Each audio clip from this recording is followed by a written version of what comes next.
I didn't tell Paul I was going to go live just that moment, which was poor streaming etiquette. And I can't wait to see how my camera deals with 2 subjects. Yeah, good question. It might hop in and out of focus, but hello, everybody. Hey, gang. Hi, chat. How y'all doing? Paul is down for the Eclipse. Yeah. Sixerton says they love your shirt. Yeah, I got it at Target. Good mic etiquette, Paul. Yeah, it's good Hello Kitty vibes. It's cute. Yeah, Good shirt, Paul. Yeah, I'm entering my Sanrio phase. Whoa. It's late, but it's here. Just now? Yesterday. Is Hello Kitty... So you had this in preparation to hit your Sanrio phase. Yeah. Is Hello Kitty your favorite Sanrio figure? That or Cinnamoroll.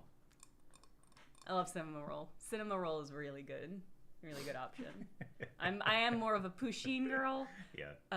And I'm really excited. I guess I'll announce this. There's nothing really to announce except that I feel really hype about it, which is that I'm now an affiliate of Pusheen. And it's mildly exciting, but mostly it means they'll send me Pusheen stuff and I'll do unboxings on air and then talk about how much I love Pusheen. But if you use my link to buy stuff from Pusheen, I'll make a small commission. And chat, this is not going to be the last time I say this. Legitimately the most famous I've ever felt, knowing that Pusheen herself knows who I am and is going to send me stuff to hawk on the internet. So that'll be a future stream. I don't know when that stuff is coming in, but... Lansard, I'll get that affiliate link ASAP. I need to swap everything over, but it's not happening yet. Right now, it's Eclipse time, and we're hype about the fucking Eclipse. Yeah, that's cosmic, man. Yeah. It happens, every 22 years or something? So I think 44? it varies. I don't know. Because the last one was like 6, 5 years? Well, 7, 8? The total eclipse was like 8 years, yeah. Okay, 7. I was in the airport. 8. Oh boy, let me test my memory. I saw an advertisement. It was a layover in Austin, and they had an advertisement that was like total eclipse of the heartland, and it was totally Texasified. And I was like, come on. 2017 was in the last one. Thank you, Okay. Hobbs. Yeah, the weather is supposed to be good in the southern Midwest, which is the region we'll be in. Yeah. So I'm really excited about that. Hoping that keeps. Yeah, I want to just burn the image of the eclipse into my eyeballs. Yeah, just make sure you stare straight at the sun as it's eclipsing. To get a Don't good look at it. Chat, don't. Practice safety. We got some certified eclipse glasses. If you get eclipse glasses, make sure they're certified so you don't burn out your beautiful eyeballs. The last eclipse I was in the U.S., Paul and I also went to see. Yeah, it was nice. It got dark, and something covered up the sun. It was weird. Why are you're underselling it so dramatically, and then overselling the upcoming eclipse that we're gonna experience? Well, what did you think of it? That was fucking incredible. That was spectacular. It was pretty great. I thought it was so hype. If anyone still has the chance to travel for the eclipse, you should. Yeah, you should. Everything else that's happening is probably going to happen way less often than the eclipse. The next eclipse that's supposed to hit North America is in 20 years. It's in 2044. And it's not even, it's going to be mostly in Canada. And then there's like a little tongue that's going to be in like the Dakotas. Which, I mean, I'll probably still try to make it out for, but. Yeah, a Canada trip sounds fun. There was one that, like, you could only see in Antarctica, and that was a reach. That was a big ask. Well, who was asking? Me. Okay, you were asking yourself, should I? Could I spend thousands of dollars to charter a boat or get on a freighter, To go see the It eclipse. wasn't impossible. It was just expensive. Okay, that's fair. This one was way more accessible. I mean, so was the last one. Yeah. Because the last one was in, like, the Portland area. Yeah. And we were both at the time living in the Seattle area, Yeah. so it was easy for us. If I remember correctly, it was at the tail end of a Canadian road trip. Oh, yeah. Wasn't that right? Yeah, that was a lot of driving for that one. That was fun. Yeah, that was awesome. It was great. I'm really excited. Eclipses, y'all. Yeah, eclipses are good. I don't know if you know this. They're good. The hype is real. The hype is real, Yeah, and this one's they gonna be live up to twice the as hype. long. What, like the totality? Yeah, the totality is gonna be I like knew twice that. as I don't think long. anyone told me until just Oh. now. That's why it took me so long to process. Wow, that's great. Yeah, the totality is supposed to be twice as long as it was in the last eclipse, and I don't know what affects that, but Sunspots. I don't think that's it. No, it explains everything else. You're thinking of Star Trek. It explains everything else in Star Trek. True. No, boy, that last eclipse. Sometimes when I close my eyes, it feels like I can still see the totality. It was just so eerie. There's no other physical phenomenon I've seen that is quite like looking at the totality of an eclipse. Maybe burning magnesium in a lab kind of gives the same effect. Yeah, maybe. It's so weird. It's so weird. It's just uncanny. That's the thing is like, for the vast majority of our time on this planet, the Earth and the sun have behaved in a pretty predictable way. Yeah. And to see anything other than that is fucking crazy. Yeah. If I was a caveman, I would be losing my absolute mind. I would be wigging. Yeah. I think that's cool. It's cool to tap into that part of humanity that's like, this is fucked. I don't like this. I'm gonna raise our volume a little. Yeah. There's about to be an eclipse. There's gonna be an eclipse tomorrow. Yeah. In North America. And I think we're pretty hype. There we go. Yeah. People on the East Coast are going to live through an earthquake. An eclipse within a week? Yeah, people have been talking about all the New Yorkers I know are like, what is Eric Adams, who's the mayor of New York, and a fucking crazy dude. Bad crazy. He was a cop, and then he became mayor, and he's just bad. He's just a terrible mayor. I guess most New York mayors are pretty crazy, and he's no exception. But everybody's been like, what is he gonna say about this whole situation? But I haven't heard any reports about the earthquake.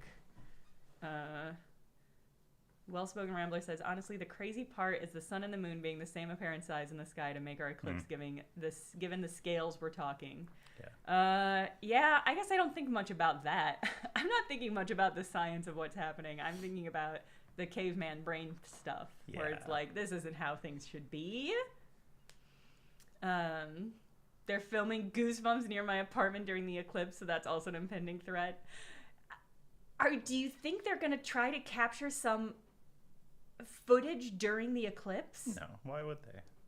I bet they're going to capture the eclipse footage itself. Okay. Because that is handy, like that's useful visual footage to have, if nothing other than for like B-roll. What if somebody blows the take? You can't bank on that.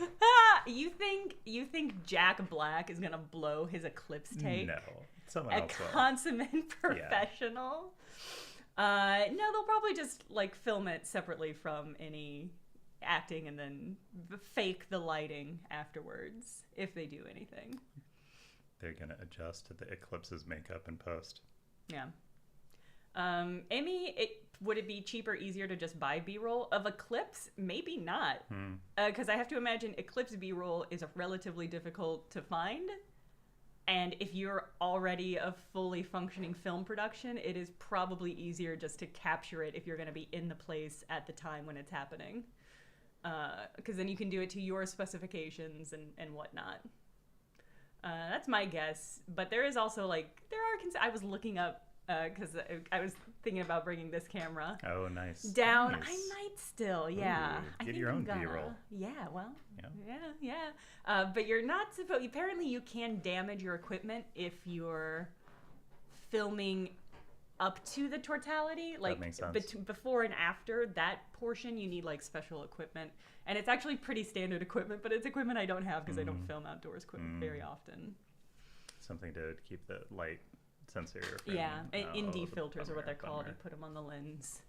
And that's okay, but I might try to get some stuff of the totality. Nice. Yeah. Nice.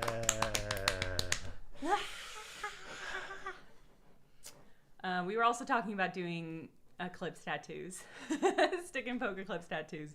But we might not And we might be shy of equipment, which is a shame. It's one of those things you can't really skimp on. I've read about people who take like paper clips and then, they burn the end and they use that as a tattoo device, and that seems sus. Yeah. It's like if I was going to introduce bacteria into my system, that would be the way to do it. Yeah, and we're not in prison, so I don't think we need to. We don't have to be. We don't have to do scrappy. prison role play. Yeah. Yeah. You are in prison giving yourself a paperclip tattoo ASMR. No, we don't have to do that. Yeah, no. Why ASMR? You're pitching an ASMR. Any elaborate scenario No, with a really long title is either a manga or an ASMR.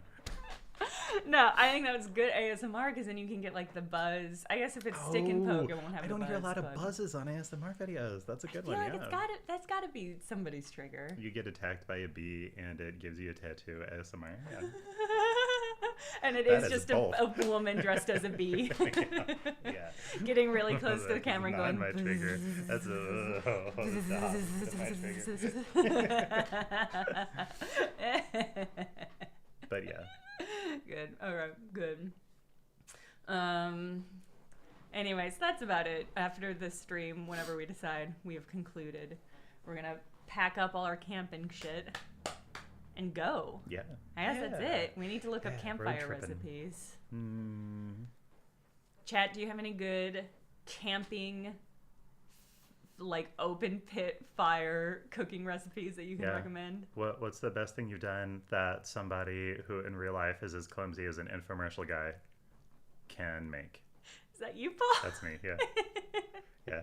If there are too many ingredients, then I'll be reaching for one, and then I'll lose another, and then I'll lose them all, and I'll be like this. Have you considered getting good at juggling? No. Would that help? I think that last portion. That's step one. Yeah. Step one to juggling. As long as most of what you were. The answer was in front of me my entire life. This is the universe telling you to become a juggler, Paul. Wow. It's the simplest answer. Campfire retort curry? Banana boats. It's just split banana, chocolate, and marshmallows in foil. Wow. Do some s'mores with Reese's cups instead of Hershey's. Very simple, but the most delicious thing I've ever tasted at camp. That sounds indulgent. Fucking good. That's a good reminder for me. We haven't gotten our s'more stuff yet. I know, yeah. I was like, I need to check on our graham crackers. Try making Japanese curry. You can crush stuff after boiling. Japanese curry is a good bet because whenever I read Japanese school manga, right. whenever they do the school trip, whenever they do the school camping trip, they always make curry. That is actually a good bet because it is just like. Which one of us is gonna be bad at peeling vegetables? Me. Okay. I think you're gonna throw a potato up in the air and go, and it's gonna drop. I can't hold an armload of them, but I can peel one. Exactly. It works out. This is once again pushing you towards the juggling lifestyle. You'll juggle knives and potatoes, and then they'll end up peeled and diced. I didn't choose it, but it chose me. Yeah. That'll be the next stream. Yeah. We should see. Yeah, I actually think Japanese curry is a good bet. Yeah. Because, like, it is just, like, the flavor is from the curry cubes. And so that's easy to just, like, drop in. I think the most of it's just, like, boiled. Yeah, the hard part would be just softening the vegetables right if you've got the right camp set up to simmer. Yeah. I wonder if there's a tinfoil Japanese curry recipe out there. That might be asking for a lot. We'd also want. Oh no, there's gonna be a bunch. Yeah. Okay, for sure. Okay. How do you cook the rice though? Do you have the pot and then you put the foil on it to keep the steam from escaping? I think the rice would have to be on my camp stove. Yeah. I think so, but that would be okay because if we can only do one thing on the camp stove and everything else in the fire, then I think that's a good split. Oh. Easy. It's an option. It's done. It's like it's practically done. Wow. It's like we don't have to do any work. Wow. Yeah. Okay. Because if it's just like, because potatoes and carrots will keep. They'll keep out of like they'll keep fridge. Good. Oh yeah. Yeah. It's easy to start. Yeah. All right. Great. That might be a solid option. Paul is becoming a juggalo. No. I don't like Fago. I'm sorry. Paul's clown arc. I think that my clown arc started low-key a long time ago, and I've just been trying to slowly let it vent instead of going all in.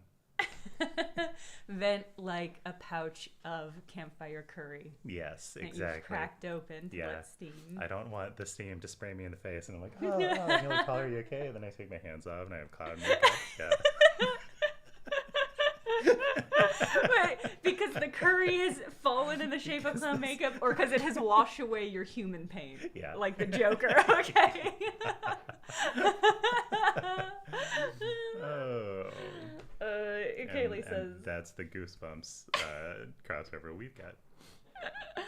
Kaylee says the shirt's incredible, and I just wanted to Kaylee. confirm. It is not at all clownish. It's cute. It really brings my energy up. your Hello Kitty pink flamingo energy. Yeah. I love this toucan with the bow. It's really cute. I didn't see that one with like a strawberry wing. Yeah. That is cute. I'm gonna take this on a tropical vacation. Flamingo with a bow. Ooh. I didn't take a good look at the shirt before I got it. I just committed. I saw the hibiscus. I was ready. The hibiscus is nice. That's good insight into your Yeah. buying strategy. Kaylee, I got it at Target.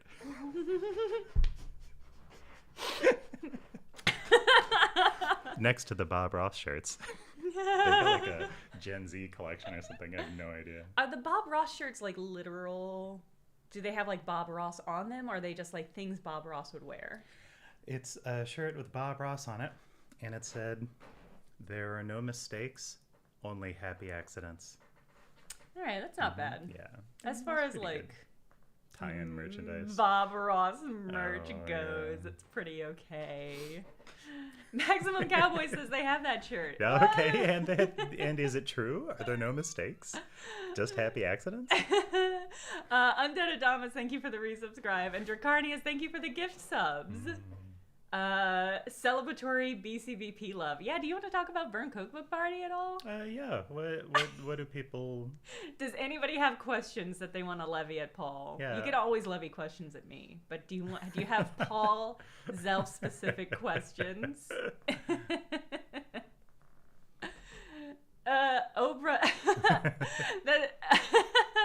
Oprah, we're not tattooing ourselves, although that's a great idea. If I ever cross 20,000 subscribers, I am going to fly Paul in and ask that he tattoo me or that I tattoo him. All right. Great. Good. Okay.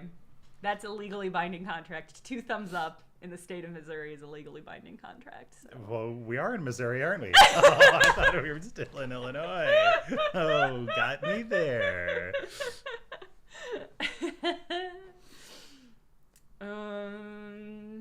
Questions for both of you. How dare? That's from dare. Lance Hart. I don't know, Lance. I just get up in the morning. That's just his natural Paul energy. I do feel like...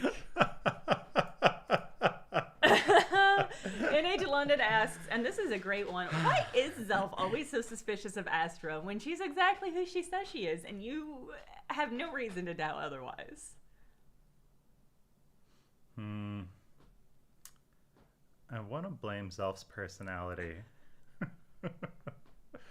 But I think the real ringer is finding out that Astra was a vampire after the conversation Zelf had with Astra about where her teeth came back from. Because, like, that was the moment to have a normal conversation, and it was functionally impossible. So I think Zelf tried to have some grace and realized that was a bad strategy. So nothing personal. He just has to try other things. Yeah, so that was the completely straight answer. No jokes. Yeah, we save the jokes for the podcast Yeah. here. When Paul and I are not being recorded for the podcast, we're very, very earnest, very straightforward. Oh, man. Zelf's plan to catch Astro is some Batman level planning? Yeah. Oh, wow. And some Batman level betrayal. Well, I have my own perspective on that, Nicholas. First of all, thank you. Second of all, I got a lot of help from Justin setting that up. Because Justin said, Paul, is there anything, let's say that maybe some stuff is happening that Zelf didn't know about that maybe could affect Zelf? What are some things that you think that Zelf might be doing? And I was like, I have no idea what. I think the thing that turned out being that was the thing with the journal where his name had been taken out and just didn't want me to be totally caught off guard, which I still was. That was a good call, yeah. Yeah. And his question there kind of led to, and I think really it wasn't going to happen without Astra saying, "Beads, this is a trap I want to get hit by." Yeah, because it is so comical and so obvious. Like a sign that says pie in the face. And Astra's like, pie? A in pie my to the face Yeah, is the that's fastest where I way to eat get a pie. mouthful of pie. Yeah, I think it looked good, but there were some key points that Batman would say you need to plan better. I actually think if Batman got on the Joker's level, he'd have a better chance of catching the Joker more often. Oh, but that's I a think good that's the point. core of Batman's personality is he True. refuses. Oh yeah, no, he's never gonna sink to the Joker's level of humor. He's got some ringers though. 2% Gold asks, can please we get one word in for this week's episode that Jenna hyped up so much?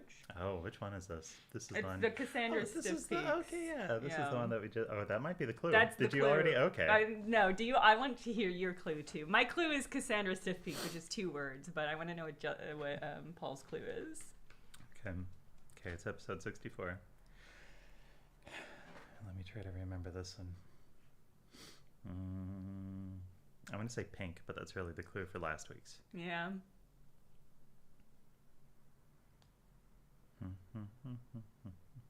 uses Cassandra Stiff Peaks. That's pretty good. Hyphened, so it's 1 word. Yeah. Well, yeah. It wasn't, what, 2 words? Two word, clue. one That was word one or word. 2 proper nouns, I think is what the question was implied. Can we get a 1-word hint? The answer can be no to that question. No, I'm thinking of a good one. Okay, Paul's gonna marinate on that. Yeah, I'll get back to you. Okay, I'll say this, 2% Gold. I've been waiting to thank you for the package you sent us until everybody on the podcast got some of the got to see the stuff that you sent us, which was fucking crazy and incredible, and everybody lost their minds about it. But we haven't gotten to see Andrew in person in such a way to share it with him, so I'm tired of waiting. It was incredible. The package is so cool. Everybody loves the stickers. We've been doling them out. Thank you so much, 2% Gold. I'll have to show them on... I've put them somewhere. Do you still have the box? Yeah, I have all of it, yeah.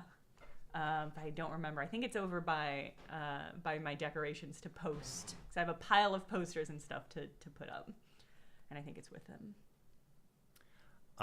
Yeah, I'm on the Discord a lot. Probably too much. Probably I need to stop being on the Discord so much. But a lot of the things that 2% Gold has made is on the Discord and various channels, which I thought...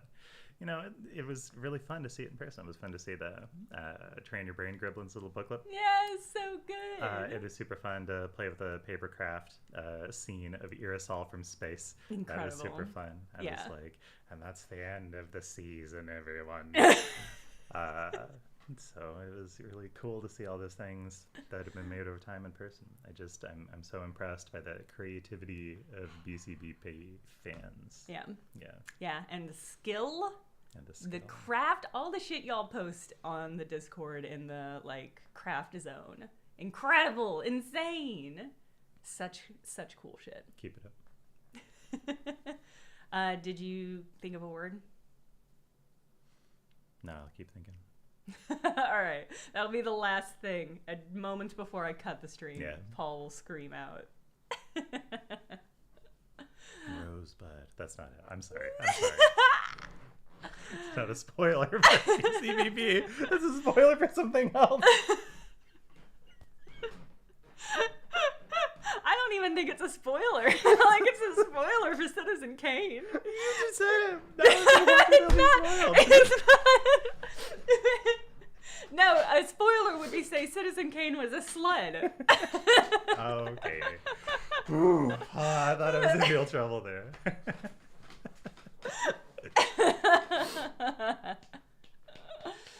God, do I have questions for you about BCBP? This is what I'm thinking about right now. Who? Do you have questions for me or for the yeah. audience? Oh, okay. Oh, yeah, I was going to ask you some questions about it. Great.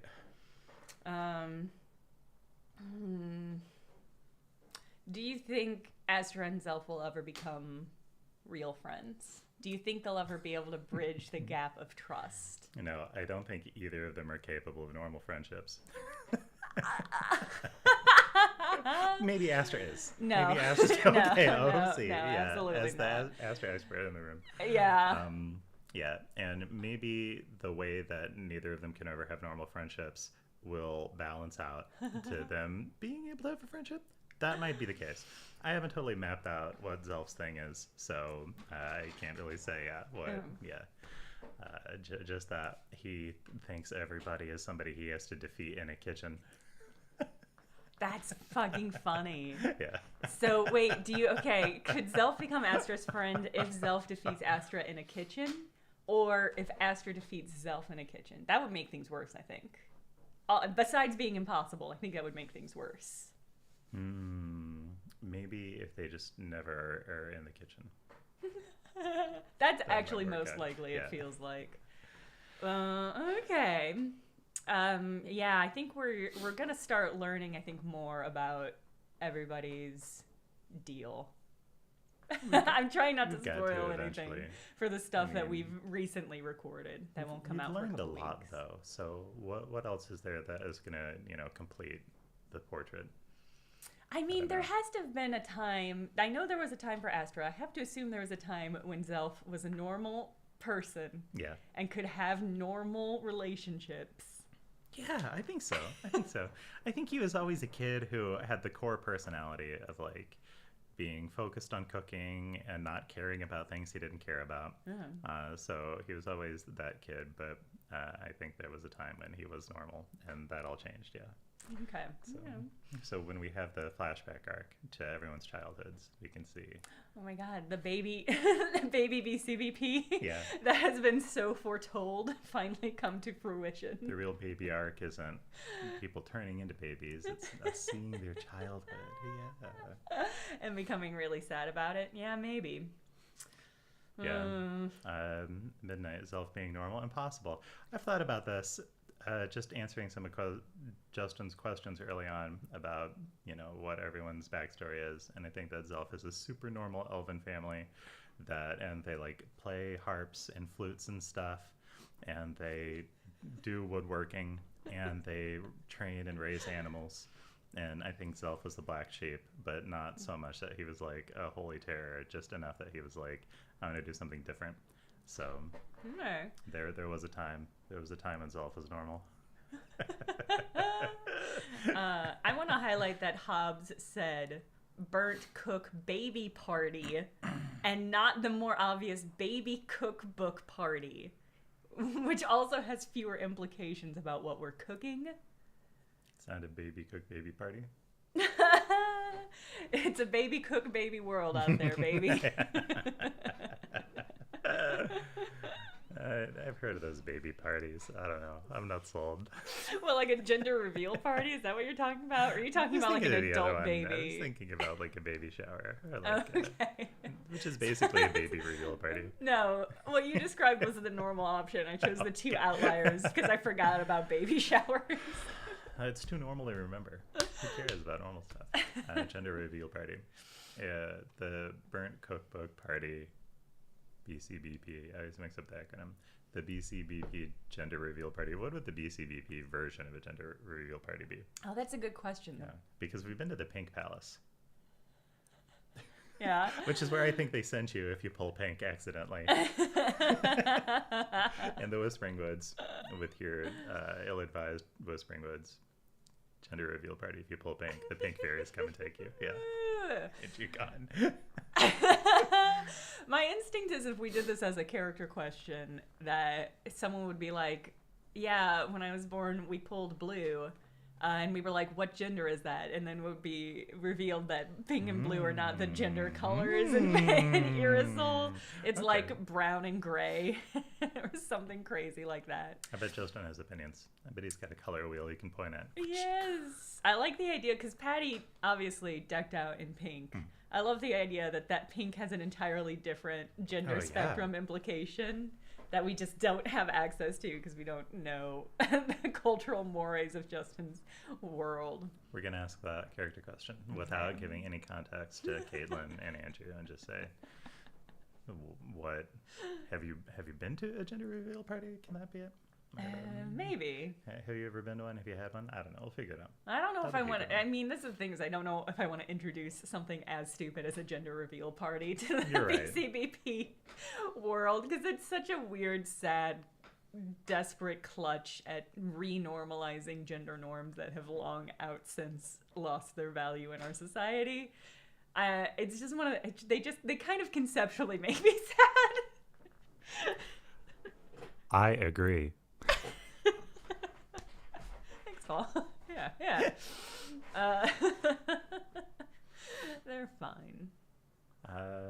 Was that your question? Did I answer your question? Has Zelf ever been normal? No, that was my question. The friendship one. Okay, we answered that. Sorry. Yeah. Did you think of a word to describe next week's episode?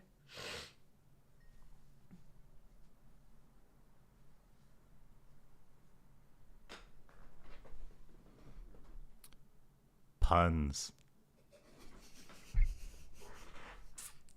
Yes. Yeah. No, yeah. I think that's fair. I think that's accurate. Good luck.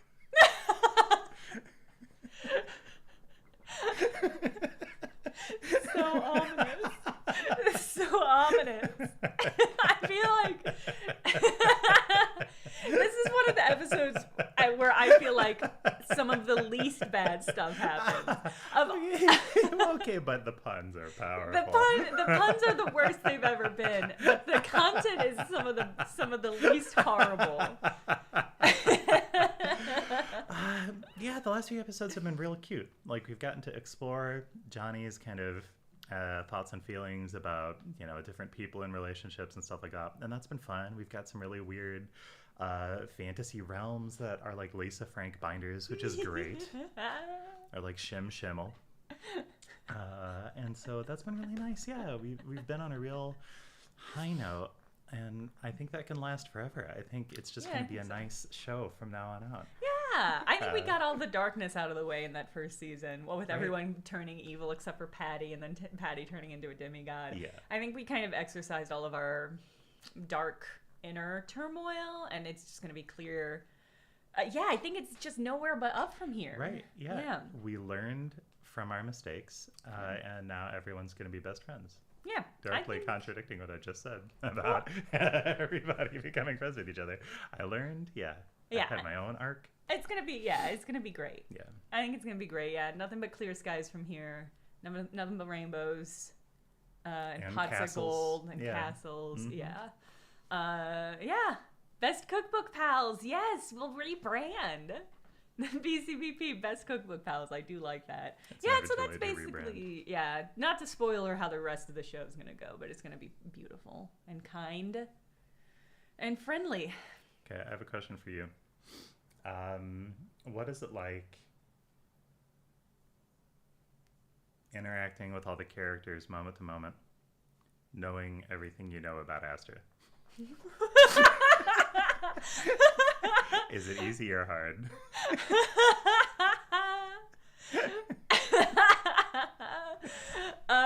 What's hard? Here's what's hard is like without spoiling anything. What's hard is that I conceptualize Astra as being sort of there was a stock character in early radio dramas called the Dumb Dora, and wow. And the trick of the Dumb Dora is that to do the Dumb Dora character, you have to be very like smart and with it. So like if you know the whole phrase that's like, say goodnight, Gracie. Goodnight, Gracie. Yeah. Like that, Gracie was like an Dumb Dora character, where and that's kind of what I imagine Astra being, is somebody who is so stupid in really funny ways. And so holding on to that while I'm having conversations is hard, because Andrew is so much better at playing a dumb character. Right. I just think he's better at doing the dumb character funny.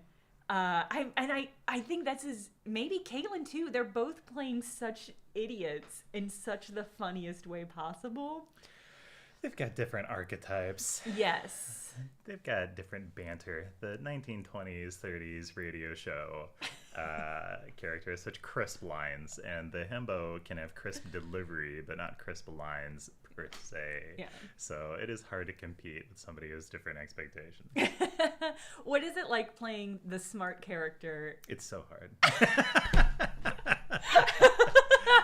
It's so hard because so much is improvised. So it's hard to come to the table and pretend to be smart. And I've had a few moments, like being able to pick out 10 Face. I feel like that was a moment when I felt like I was actually smart. That was a lot of fun. But otherwise, and it's hard to hand wave and be like, Justin, I'm not smart today, but my character is. Is there a thing that I can roll to be smart? And like, I make knowledge checks all the time, but for setting the scene, you just get swept up in the momentum, and you can't stop and go back like you might be able to with a game that isn't a live play podcast, whatever. So, yeah, it can be stressful. Pretending to be smart, and I try not to let that get to me. I'll just say, Zelf is aloof. And that's my break. That's my breaking action on having to be smart all the time. I mean, obviously we edit the show, so everybody sounds smarter or dumber as is applicable. That's true. It's such a light touch, though. Yeah, it really is. I know we talk about Justin's editing, but it really is. Most of it is just there, and it's edited for pacing and stuff. Yeah. It's edited for Justin's secrets that we don't have access to, that he knows are important, that we don't know are important yet. Yeah. But I think you do a great job of being. I think you chose a class that played well into how you play D&D games. That's true. I think the investigator is well suited to like the meta strategy of how you play D&D games. So I think that was a good call. Oh, that's hard to avoid. If I play a character that doesn't do that, I'm always like, what do you mean? I can only hit things.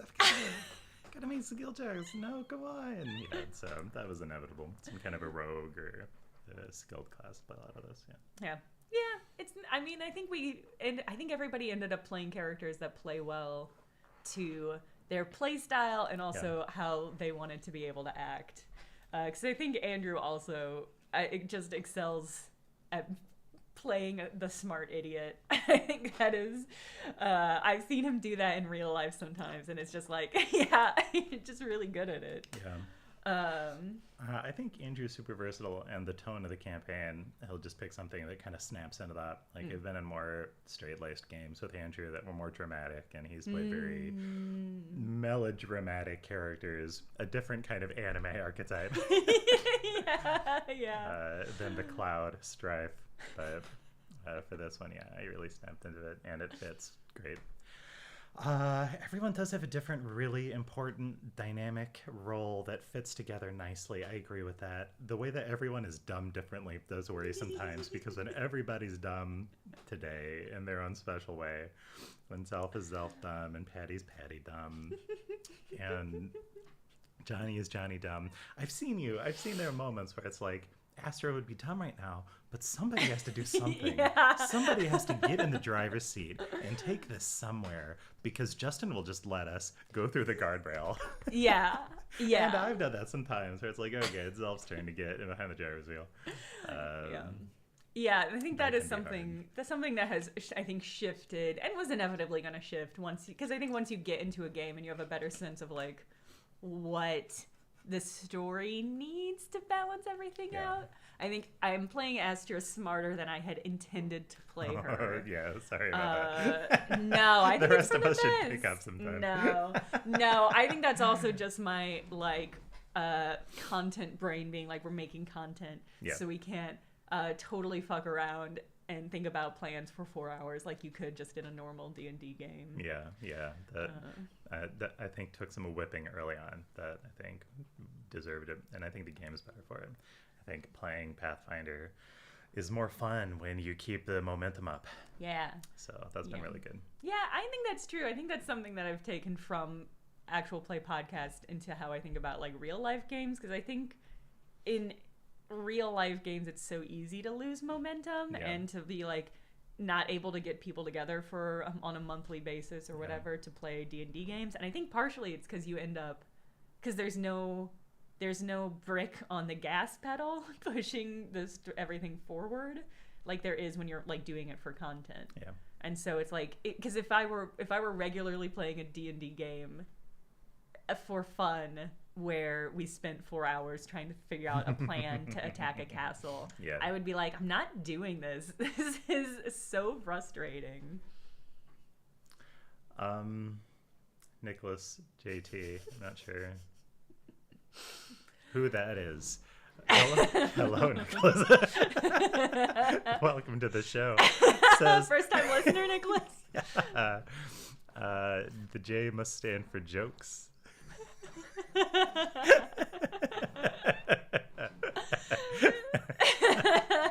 Says, would MILF Astra have been smarter than regular Astra? That's not an acronym I'm familiar with. Jenna? No, I don't know it either. Nicholas, would you like to test my profanity filter in the chat and see if you can tell us what that means? My very impatient mother. Wait, how's that acronym go? MILF. My very. No, it's Mercury, Venus, Earth, E. What kind of word do you make with E? Every? It's again. My very every mother just served us 9 pizzas. Yeah, you know, I told Justin once, and I just remembered this, that Irisol needs a planetary acronym to help you remember the order of the planets. Okay. I'll have to bring that back up. That'd be fun. No, the answer is that the spell only changes your age and it doesn't change your mental stats. So unfortunately, going by the book, which I always do, she would be the same smartness. Yeah. I think she would be exactly the same. Now the question, here's my question to myself, is when Astra is MILF age, when she's in her fifth, wait, did you say 30s? Well, I don't know how half elves age. I said in 30 years. Is in 30 years. Okay. I'm not ready to adjust to the idea that MILFs are in their 30s. That's grim. Yeah, I guess she is an Astra half elf, so I don't know how that is gonna pan. For MILF, I don't know what the MILF range.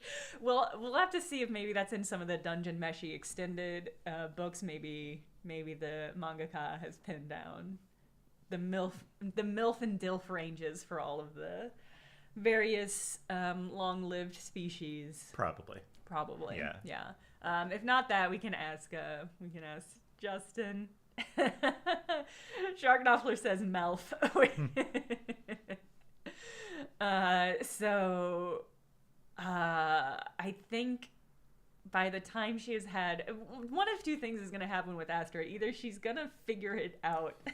Either she's going to figure it all out and become a normal human, or she's going to collapse under the weight of her own insanity. And I don't know at this moment which it's going to be. It depends on the events of the game, right? Yes. There's the good ending and there's the bad ending for each character.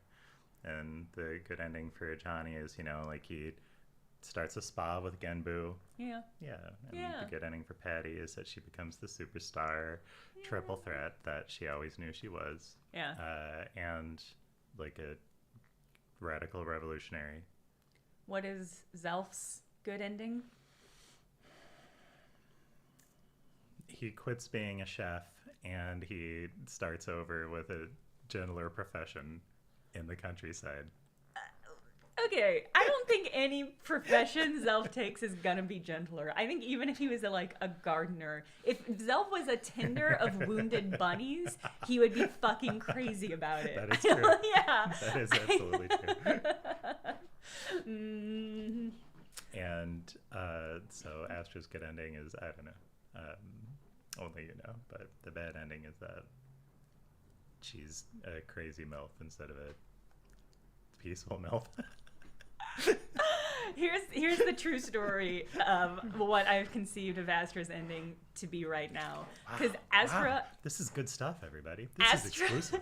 Astra can, because of her anxiety, can only perceive the worst ending for herself. And so I don't know what Astra's good ending would be because she cannot. I don't think she can conceptualize a positive ending for herself. And I think that is like the core. One of the core aspects of her personality is that she can't take any positive steps in her life to having a better, good life. Yeah. Because she can't conceive of what that is. And she can't conceive of what it is because she's so overburdened with anxiety that she can only picture the worst ending. And therefore, even when she is trying not to, she can only ever work towards that bad ending because she can't conceptualize the good ending. Oh, man. It's like your Astra's therapist. Yeah. but fun. But fun because I get to play that life out. Wow. Yeah, that's really great insight into why Astra's always on the run. Yeah. It's not just like real escaping from her cons. It's pathological. Yeah, no, it really is. Wow. It really is. She is pathological. And I think right now, the way that the story is going, she is going for the bad ending. Like I don't. All of them. There's every one of them is. I do not think she has had enough of emotional reckoning to be aiming towards a positive ending, and so I don't know what Astra's good ending is. I as the player should figure that out.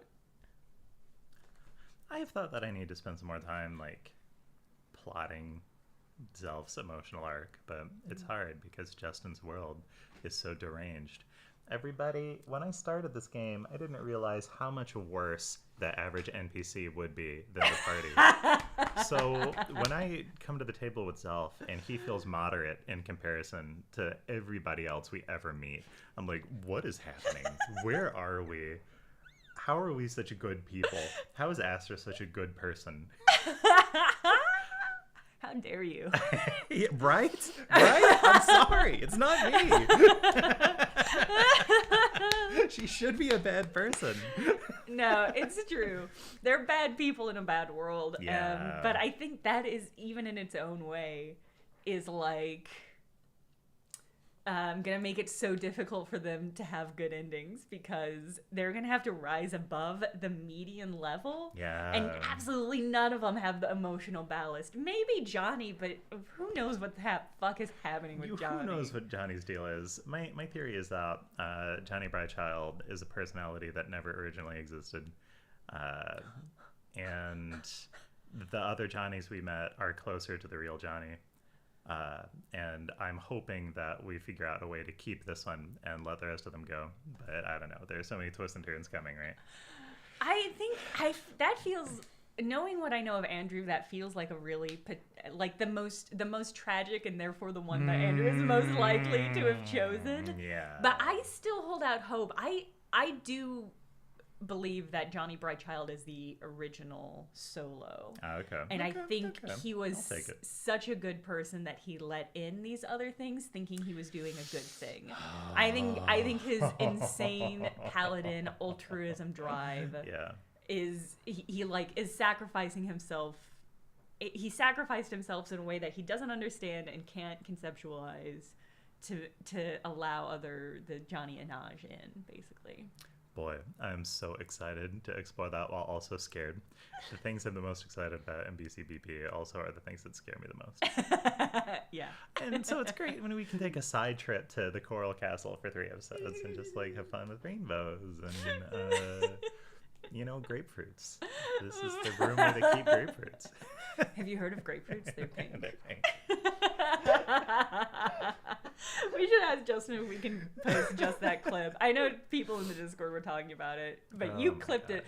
What people don't realize is sometimes we clip parts of the episodes that we think are funny and share them to the group so we can laugh about it again. Yeah. And Paul clipped the have you heard of grapefruits? They're grapefruits. Have you heard of grapefruits? They're pink. He clipped that and put it in the group chat, and then somebody in the Discord was like, "It's an insane Justin line." Yeah, it was. The delivery was insane. It was so on point. Moonbasket. Stream is such a good ad for Burnt Cookbook Party. An actual play Pathfinder game, which I haven't started. Yeah, I was gonna say, if you ever sit down with somebody and they're like, let me tell you about this cool comic book I like. It's been around for 45 years, and it has thousands of published comic book pages. Let me tell you about my favorite characters, and it doesn't make any goddamn sense. That happens to me a lot because I don't read a lot of comics, except for like Dungeon Meshi. And a lot of crazy stuff happens in that, but it can be hard, so I'm glad you're keeping up. 2% Gold says it was them that dropped it in the Discord. Rewinded it 5 times to listen to that line again, and it's such a good line. Did it hit you different the 5th time than the first time? Good question. Good question. BCBP. I try not to let thinking about BCBP take over my life, because part of pretending to be a smart character is going back and rereading my notes, and my notes just keep getting longer and longer and longer. Like being able to hear Oreo's name and snap and be like, oh, his daughter is the Thieves Guild character that we met before. Like, that was the result of me looking over my notes. So that's hard. It's a big show. It's a big show. I could only take a bite that's so big out of that show. I know fundamentally none of us will ever be prepared as Justin, even if we could play this game 100 years and we'll never reach fucking Justin's intensity. But I'm glad that you're keeping notes. I'm glad that you are doing that labor, because somebody needs to. And I tried, but gave up. Each episode is dense, and shout out to the Burnt Cookbook Party fan wiki. I use that a lot to compare my notes, and sometimes to fill in gaps where I just haven't taken any. So really BCBP has amazing fans, and we're very grateful. And we're grateful for the transcript work you do as well. We're grateful for the creativity and the craftsmanship and the sharing of food and the fan wiki efforts, etc. Yeah. Thank you, everybody. Yeah. Nicholas says Midnight is braver and more heroic than the troops, and it's true. It's true. Thank you, AGT Midnight. And that was everything I could ever say about Burnt Cookbook Party. Wow, that was it. Oh no. Nicholas, you said that Melf is Zelf's brother. It's not, but I have thought about the naming scheme for Zelf's family. Do you want a spoiler? I don't know if these reactions happen in real time. There's a slight delay. That's fine.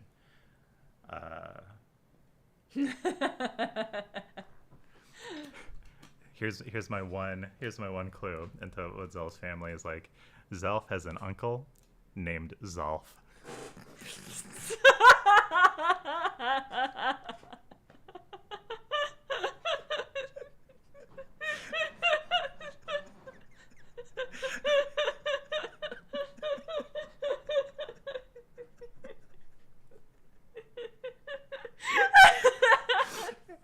And it's a pretty minor nugget. No, it's a horrible insight. It's a horrible insight about what is the naming convention. Yeah. I don't know. I can never even approach Justin's ability to come up with terrible names. I'm trying. I'm learning at his feet. Does that mean his parents are Dilf and Milf? No, his dad's name is Delf. Yeah, there you go. This is not Delf. This is my wife.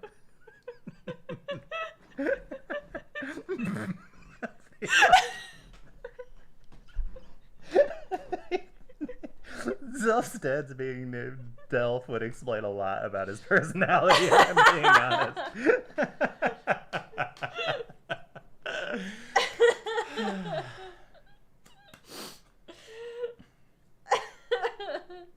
Great.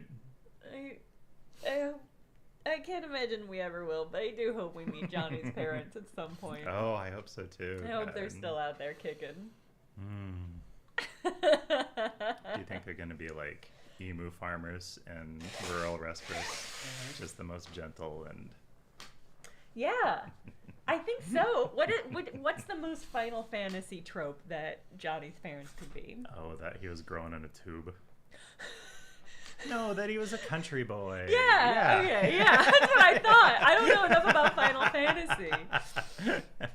And he grew up on a farm, and then he got drawn into hijinks. Yeah, that's it. So his mom and dad are farmers. He's actually Plumpy's brother. Long lost scion of Plumpy Farms. Yeah, that's it. I mean, Andrew does have an incredible way of like worming into everybody's backstory with Johnny, because Johnny's been alive forever. Yeah, get out of my backstory, man. I love it. I cannot believe when he appeared in the spa bombing episode. That was fucking funny. That was incredible. I guess he didn't recognize Plumpy. Maybe he didn't see Plumpy during that episode. No, I don't think so. Oh, no, he picked them up. Before anyone gets on the wiki and is like, actually, I remembered that he did pick Plumpy up and grab him and probably hug him, but he's an amnesiac, so he didn't know why he did. Oh, that's true. So you think he instinctively hugged Plumpy? Yeah. Because they were childhood. Well, okay, but here's the thing: like, don't separated at birth. I think unless Plumpy is 1,000 years old, which we don't know for sure. Oh, my theory's coming apart. It wasn't a very solid theory in the first place. Oh, Plumpy. I love Plumpy. Oh, man. Hatch from a pumpkin? Plumpy? Oh, probably Johnny. An orange pumpkin, which is, why he's orange. Oh. Yeah. His parents are not normal Ifrit colors? What's a normal Ifrit color, Jenna? I don't know. It's a good question. Probably fire, right? Yeah, so orange. No, you're right. You're right, of course. Guys, I don't know. I don't know anything about what is happening in Burnt Cookbook Party. Every time I sit down, I am just as confused as all of you are. So. And I hope that comes through.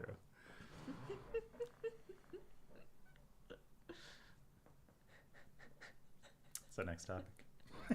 All right. I don't know. Do you want to play Balatro?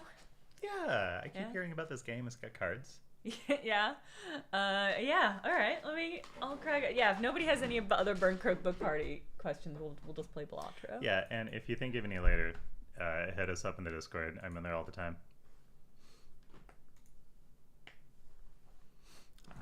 Is this the one with the blue eyes, white dragon? Can I make that joke? Is that a licensed joke? Yes, you can make that joke. No such thing as licensed jokes. Thank God. All right, I'll prop this up. Blue eyes, white joker. Let me swap what we're called. Is there a complicated card game that everyone plays in BCBP, like in every Final Fantasy game? Ooh. Well, we've got Triad Blitz instead of Blitzball, which feels like a pretty direct pull from Final Fantasy X. As far as card games, I will ask Justin, and we'll invent one, and then we'll market it. And the game BCBP will become all about the card game, and nothing else will ever happen except for card duels. You're welcome.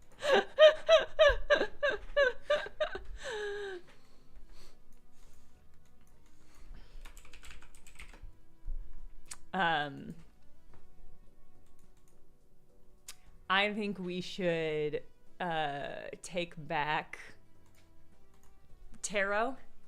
Oh, as tarot reclamation. Yes. Had to happen someday. Yeah, I think it's time to reclaim tarot as a game-based card system. Oh, I like that. Yeah, and it's always been my intention. It was my intention early on, and the opportunities have not popped up to make a truly insane selection of tarot cards, much like we have done with the constellations, where in the tarot cards, some of them match up with our world, and some of them are Nothing. Crazy shit. I like that. Justin touched on that a little bit with the tarot reading that Astra got and the circus. Yes.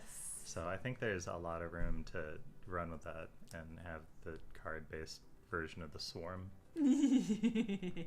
Yeah. Open to any interpretation. Gee, that's fun. Kaylee says, do you know about Spindle Wheel? It's an Oracle card-based game system. I have not. That sounds interesting. Hold on, I'm going to open a Spindle Wheel. Interesting. Okay, an interpretive tarot-like storytelling game. Is this... Oh, it's like a tabletop game. Oh, that's interesting. All right.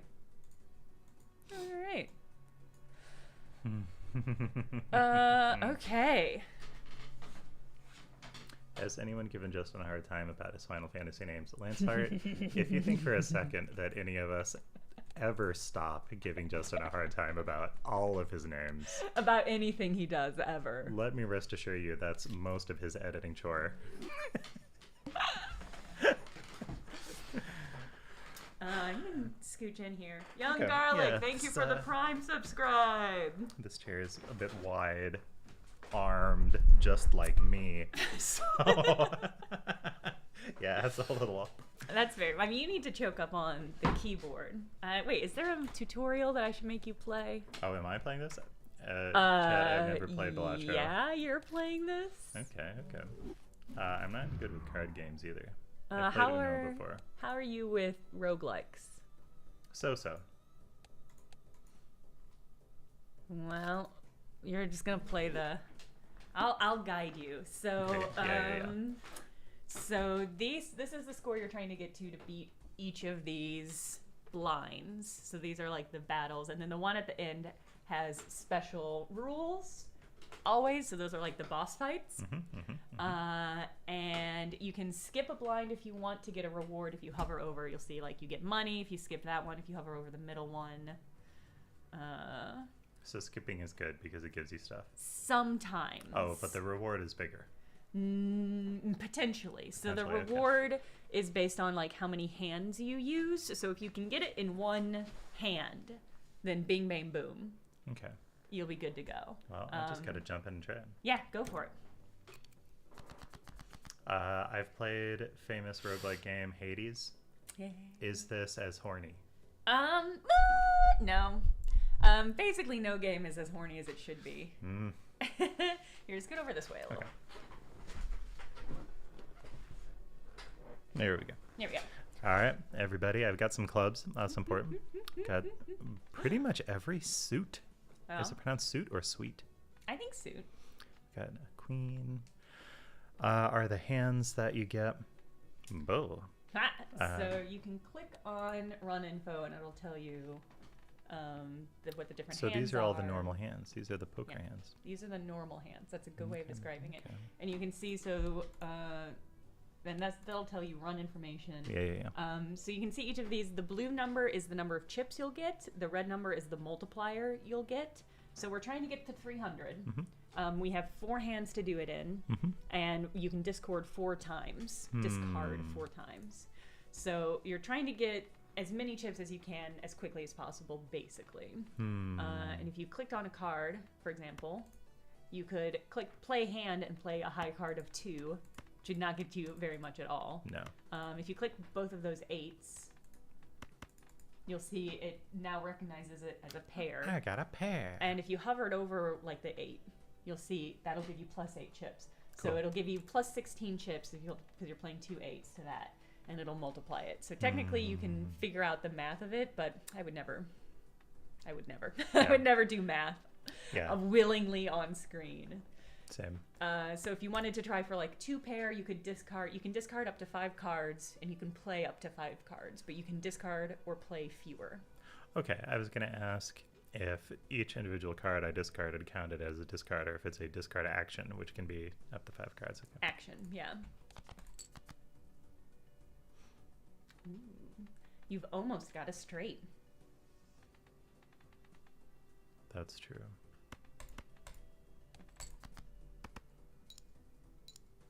And so you see it marks up 26 times 2. You got 52.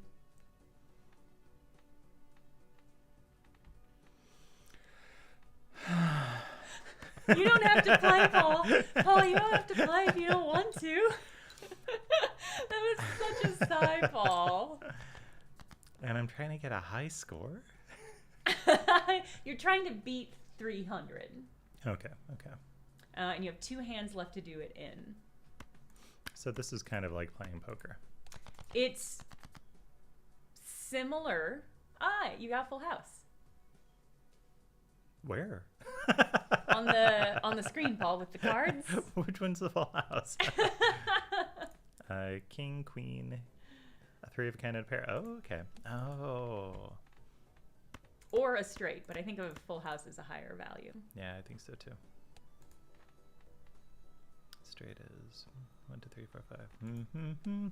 See, I had the chance to play more poker in college and just didn't get into it. So all of the hands I have to stop and click run info every time. And I'm like, oh yeah, this is the card game. I've obsessively, whatever. You don't have poker shark instincts? I don't. I'm so bad at card games. I never played Magic the Gathering, which is the other important card game in reality.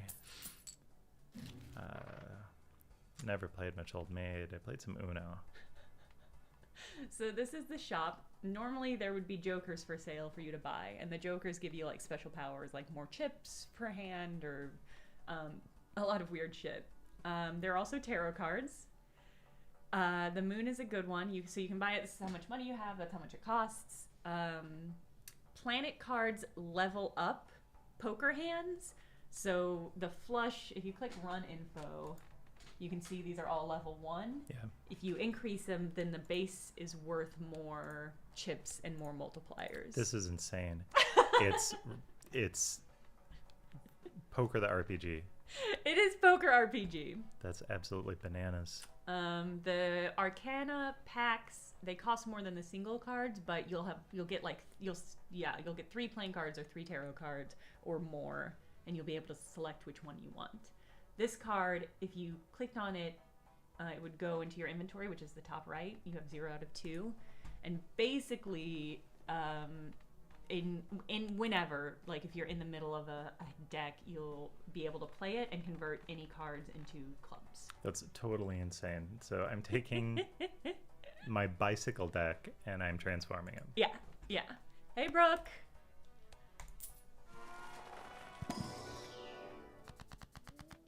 Do I have to use these right away?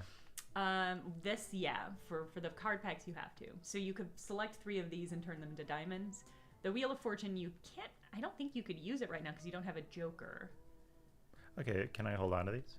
I think you have to use these immediately. Okay.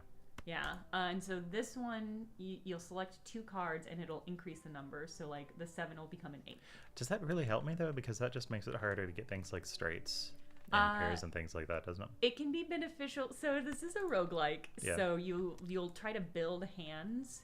And so like I normally do like a flush base. So I would use the star to get as many like diamonds. If I could convert my whole deck to diamonds. And if you're lucky, you can.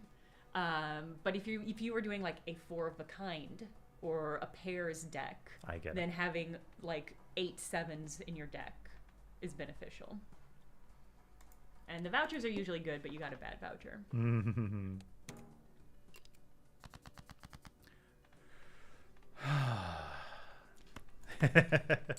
So bad at deck building games, Jenna, because I lose interest in managing my deck. I don't want to do it every time. I want to do it once in a while, but you have to do it every time. Yeah, I think that's a problem with all roguelikes is that if you play it enough, then the first level becomes obnoxious because you're like, I just want to get through this. This is not difficult. This is the intro level. You've got a flush. Do I? Yeah.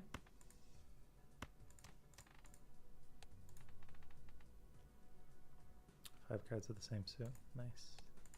Let's do that. And this is why you'd want to convert your entire deck to diamonds. Yeah, and you'd really be getting the highest score.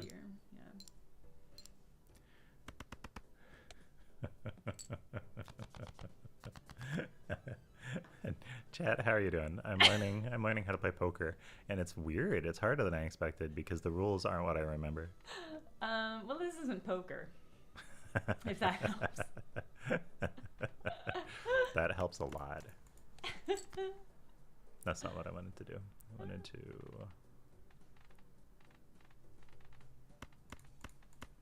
This will get me there. Yeah, it will get you there. And how long does it go? Does it have a preset number of blinds that you have to get through? Yes, there are, each round is an ante. Yeah. And so there are 8 antes, and if you can make it through all of them, then you win, and you start over. Right. You win the roguelike run. Yep. Wow, still no jokers. This is unfair. The jokers are like the main part of the game, so the fact that well, it's probably because we're playing on my save file. Hobbs is giving me real advice. I would take advantage of discards to build a higher value hand, since having more hands left over is worth more money. Brooke says, my understanding of poker is you get jokers to superpower your hands, and I don't be told otherwise.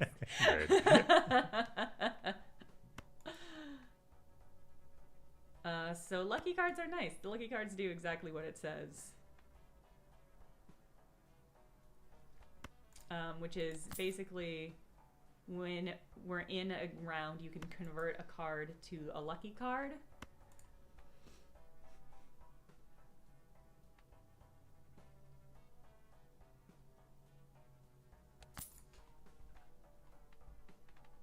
I'd use all of my money every time. Not a bad strategy. So the trick of the manacle is that you have -1 hand size, so you get 1 fewer card each round.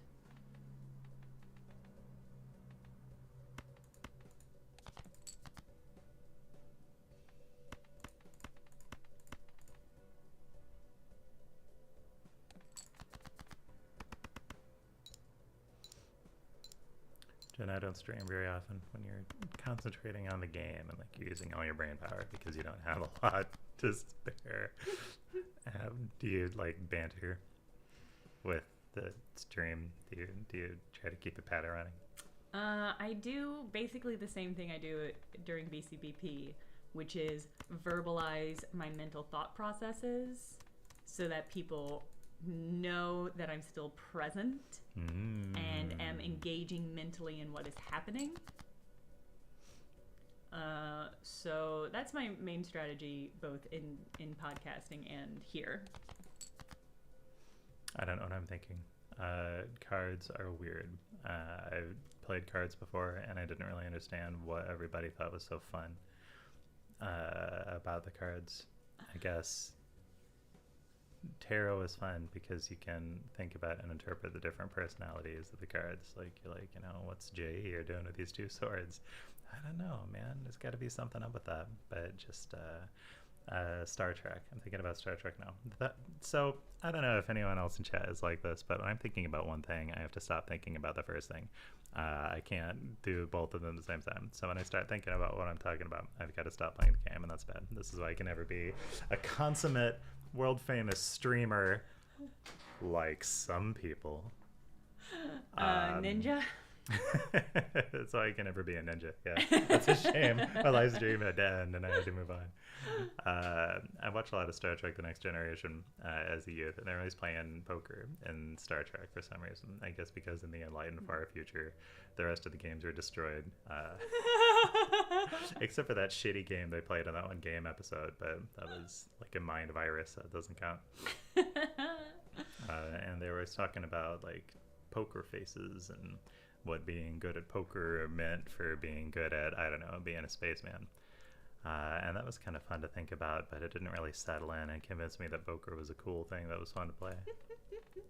I think if you have good friends to play with, that makes it fun, but that's never the poker I see. The poker I see is when enemies are playing poker. Like James Bond. Like James Bond! Yeah. Like James Bond, yeah. And so, I don't know. If anybody else had a different path to poker playing, where they just, they had the mentors and the rivals and everything that media has taught me you need to get into a sport. Like some sort of poker anime? Yeah, Pokemon. Have you ever watched it? That one's really good. That's terrible. So you have the Mercury. Oh, If you yeah. haven't played the Mercury, you do not get the benefits of that. Oh. So if you click on that, you can play it now. Okay. Basically, okay. yeah, basically planet cards you want to use immediately. Oh, that's smart. Yeah. What? Did I do something wrong? No, you're Okay. doing great, Paul. I haven't used any of these. I'm out of discards. I don't think I'm going to clear this round. If you click on Mercury, Level up a pair. Do I have a pair? I'm out of pairs. well, so it's a permanent level up. So if you click use, Oh, so the planet cards aren't this battle. It's for every battle. So I Permanent, should have yeah. used that before I used the aces, which is why you tried to stop me before I used the aces. That makes sense. yeah, the cards all do permanent things. So like that one will permanently enhance one of whatever card you use it with Yeah, to have a permanent 1 in 5 chance to give you a plus 20 molt and 1 in 15 chance to give you money. right. And right now I don't have anything. I just have high card, right? Yeah, pretty much. Oh, and you're out of discards. Well, yeah, you might not clear this one. That's all right. You live and you learn. It's true. It's a roguelike. Unless you're playing death poker. In which case, I would be the sucker that all of the poker sharks are looking for. Ah, you're the whale, the poker whale that they're taking little bites out of. I can accept that, yeah. And each bite looks like a different, like, club or diamond or spade, depending on what kind of shark it is. Oh, now the Joker's sassing me. Look, pal, I know your game. You're the Joker. Yeah. So that was a terrible round because you didn't get any jokers, which are like genuinely like the power part of the game. Okay. And we didn't even see any joker buying options, which is rough. All right, that was my first pancake. Let me try another one here. I learned what all the different moves are, and I'm about to use them.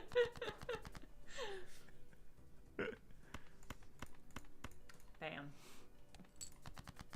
Right out the gate, Paul. Yeah, see? This is how you play poker.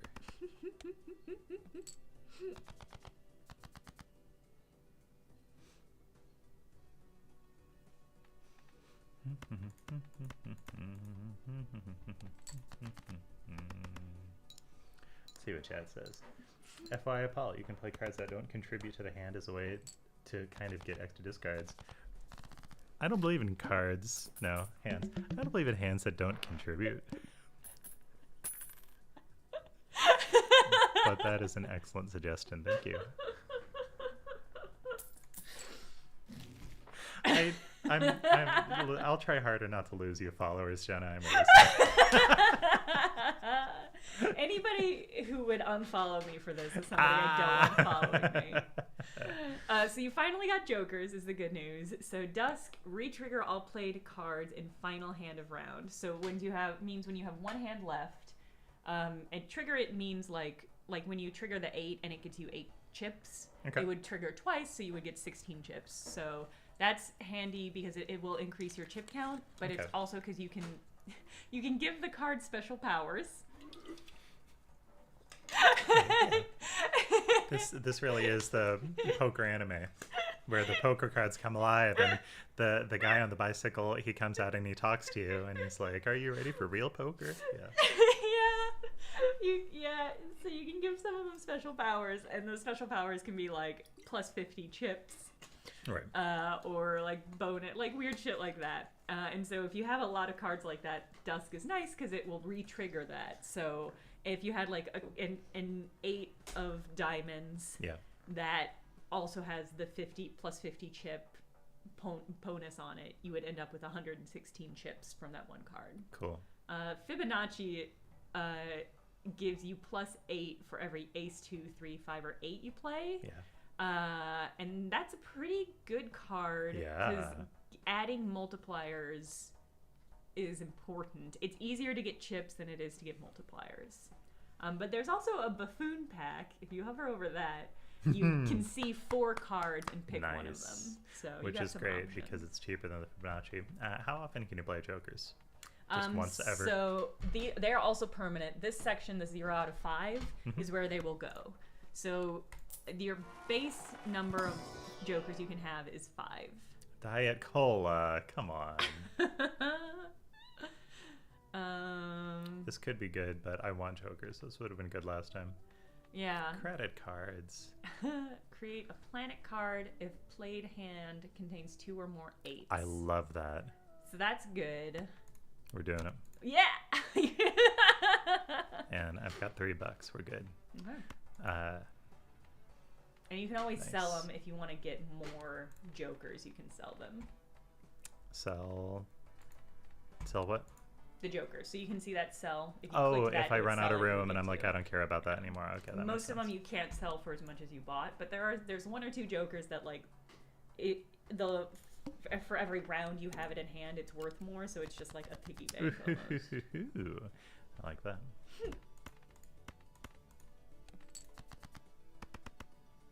Where are my 8s? I need my 8s for my planets. Are there any bosses in this game? Is there a boss at the end? Do you become James Bond and you're fighting for your life in poker against an evil scientist? No.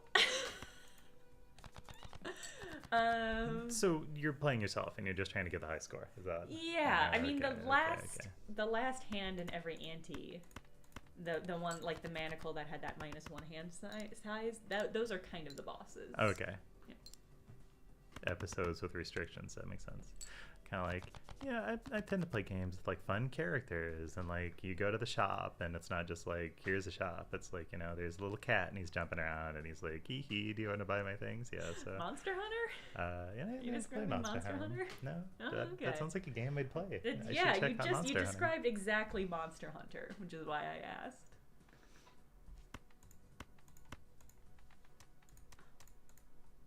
Got some 8s, but what do I do with them? There's no 3 of a kind, is there? There is a 3 kind. 3 of a kind. No, I want to do it just so I can use my power. I don't know if it's optimal, but I think that's optimal because you're going to use your power. You're going to get a planet card from this. With 2 or more 8s, which you have. Nice. Hey, chat. Look what planet I got. Well-spoken Rambler asks if I ever fought Amatsu in Rise Sunbreak. Yeah, maybe. Do you think I know the names of the monsters? That ain't me. That's not who I am as a human. Yeah, I probably killed that thing. Oh, the planet won me the round. Why did that happen? The planet didn't. You played it before the round could end. Oh, well, I'll take it. Yeah. A joker. So +8 molt if played hand contains a pair. When blind is selected, create 2 common jokers. Big Storm Dragon, but not the other Big Storm Dragon, and not that other Big Storm Dragon. My answer remains the same, Well-spoken Rambler.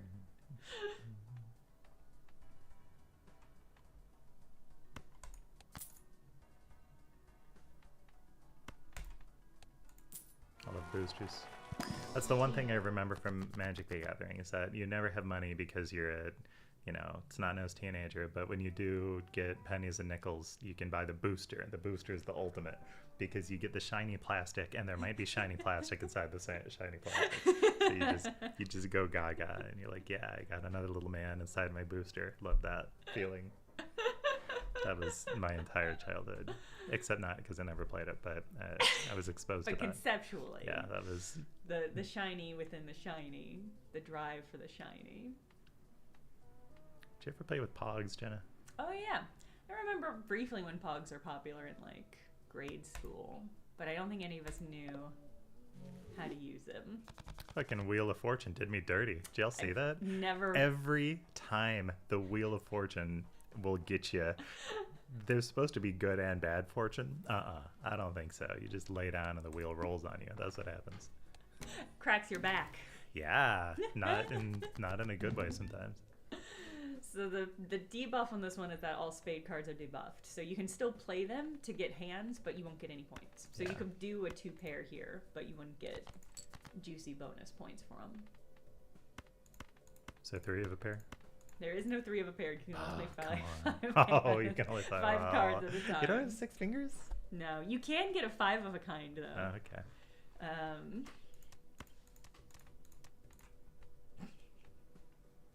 Do these just activate, or do I have to choose to play some of them sometimes? They're always active they will always be a part of whatever hand you do. Great. Let me see what commons I got. Diamond cards give +4. Nice. Look at how greedy he is. That is Wario the Joker. Poker. You can see the number of times a poker. You can see the number of times you've played it if you click run and Oh yeah, I don't think I played very many. So on the side here, like you've played 2 pair twice. And so this is where the roguelike multiplayer deck building comes in, where you have poker hands that you've maxed up by replacing cards, and then you've got jokers that like add mult to that. That makes sense. Yeah. What is your high score, Jenna? I have no idea. You don't obsessively keep track of it? You don't like write it on your headboard and chalk paint and then you go to sleep thinking about it? Yeah. You're once again living the anime version of this I'm video certainly game. Imagining it, yeah. That was a short round. I wanted a longer round. Why did I win so fast? Wow. Listen to this motherfucker. I'm too good at the game. It went by too quickly. I wanted to luxuriate. Does this game have a fishing mini game? All good games have them. Some Not bad that games, I've but found. a game can't be good without one, is what I mean. Of course, of course. What does a voucher do? I'm too cheap. Vouchers activate immediately. They affect the rest of the thing. That voucher in particular, so if you get a certain amount of money, you can earn interest on it. The most interest you can earn is $5. With that one, you can earn 10. Just like real life. Just like real life. Straight flush. I like straight flush. I've gotten a couple of those so far. You've gotten no straight flushes. What? A straight flush has to be a straight and a flush at once. How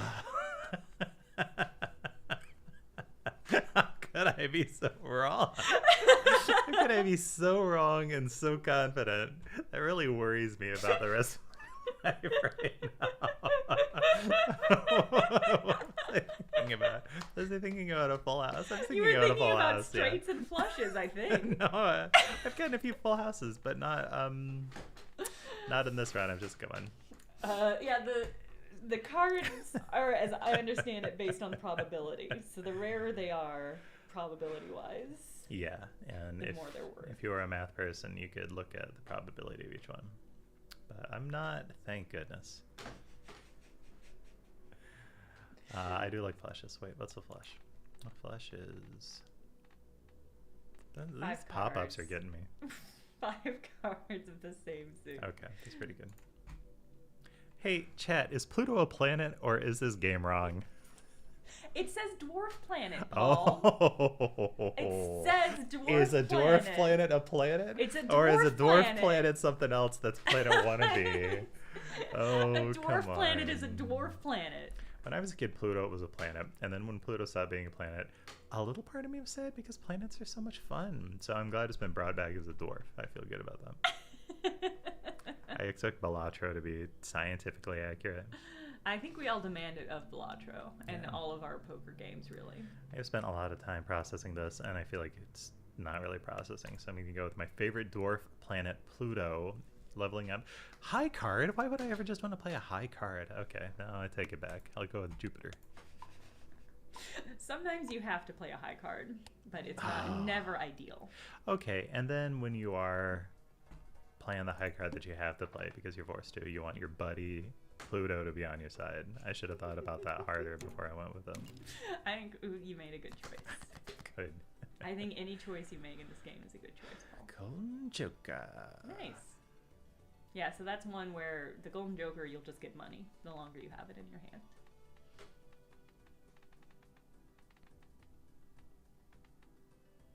This is a tough one. That wasn't a good discard. What do we got? I don't have a flush. I don't have a straight. 2, 3, 4. I don't have You anything. can make an ace, I got 2, 3, nothing. 4 straight. Nothing. I forgot that aces also counted as ones. But you need another card to get it. A king won't get you that straight. A 5 would get you that straight. Just for context. That's poker info that you might not have. Is 5 the card that I just discarded? I don't know. I don't remember. There you go. You got a straight or a flush. Which one's worth more? flush or straight. Looks like a flush is worth slightly more. I think so. Planet card is 8s. Diamonds. Poker hands. $4. Okay. Trying to keep all of this in my head. That's the hard part, is taking everything and then digesting it so that you can call on any of it at a moment's notice. That's really what it's hard clicking on that tutorial button every time. Makes you feel like a real bozo. You always have to check what your jokers are, because your jokers change everything, and so you have to just keep an eye on them. Gotta keep an eye on your jokers. Gotta keep an eye on your jokers, Chad. Completely makes sense. You let those get away from you, you're not gonna have a good time. What do I got? I've got nothing. Nothing. I can end this with a pair. Get out of here, small bind.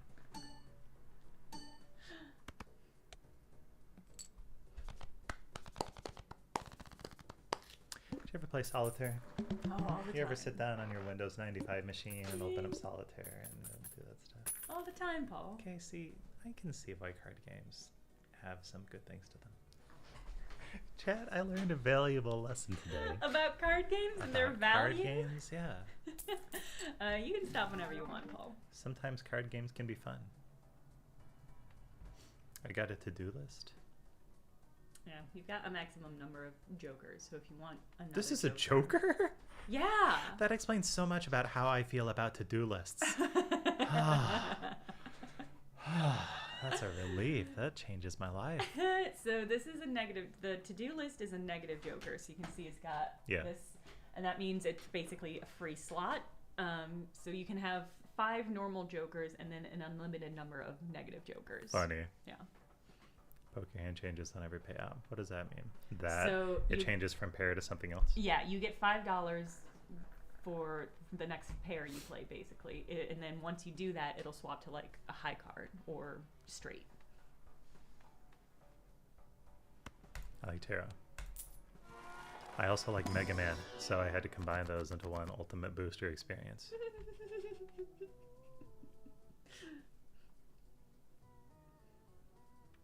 I tried playing Slay the Spire the other day, and for anybody in chat who loves Slay the Spire, I'm sorry, because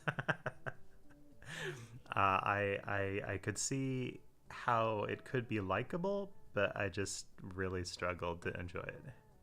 And it wasn't the gameplay itself, it was the weird paper doll graphics that I just hated looking at.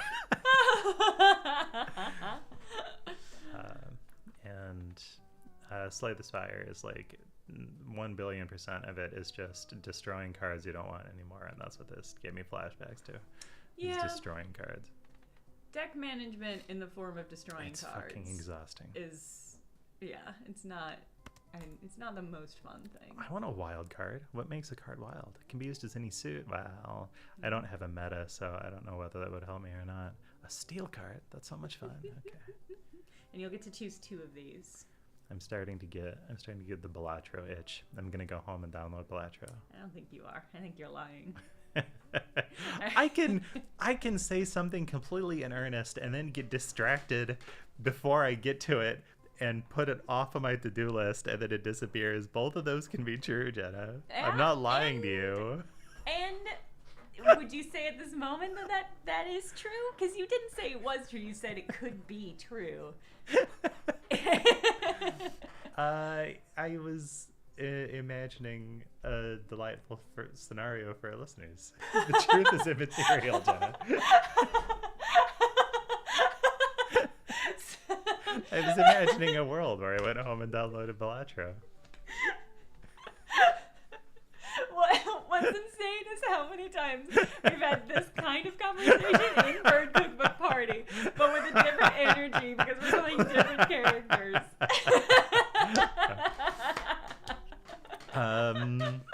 No, the truth is that I probably don't need another roguelike in my life. What kind of roguelikes do you normally play, other than the horny ones? What other kind is there really? Unfortunately, there are some. Let me think. I tried playing Noita, but my computer's a potato, so I couldn't process all of the pixels, unfortunately. But that one was kind of fun. There's a roguelike that I like. It's called Star of Providence, and you play a little ship. And it's an arena shooter like Smash TV. I don't know if anyone was playing video games in the 90s, but there was a game called Smash TV. And you go from room to room and you kill things. And it's kind of like there are a lot of roguelikes like that. And that's just the one that is like that I play. There's another one that I was playing, but I can't remember now. I must have gotten bored. So not very many, Jenna. It's a real short list. It's a list that I thought was longer that got smaller as I thought about it. And the ultimate roguelike that I play sometimes is called Mines of Moria. And the Mines of Moria is an ASCII art game. And it was made not long after Rogue. So it's one of the quintessential roguelikes. And for anyone who has played and enjoyed any ASCII roguelikes, I would love to hear more about your experience. All right, I have to make my choice. You'll use them one at a time. What did I choose? You got $11. What? I am really struggling with my meta here. To use that, you need to select the card you're turning into a wild. Thank you. Can be used as any suit. Oh, it's got to be the ace then. Oh man, it got bloody. You could afford more stuff now. Oh.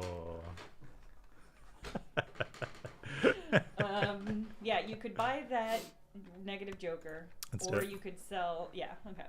Or you could sell some of your current jokers, and so now you can see you've got 6 out of 6 because you've got a negative. Lovely.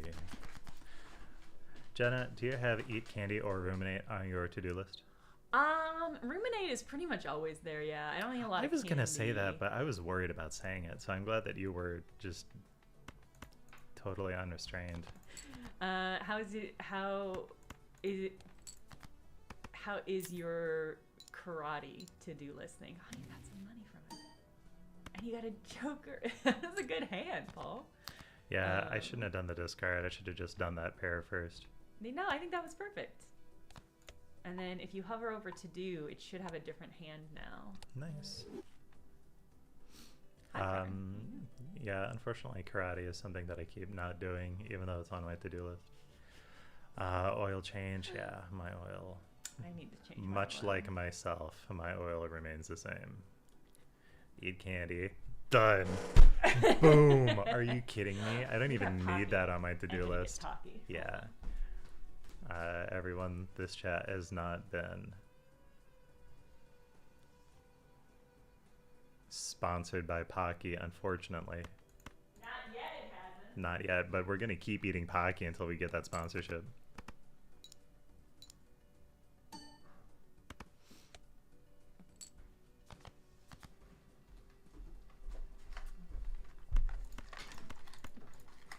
Okay, and I see that later antes have higher hands and discards so that you can...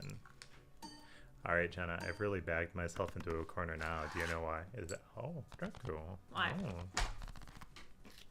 It's because...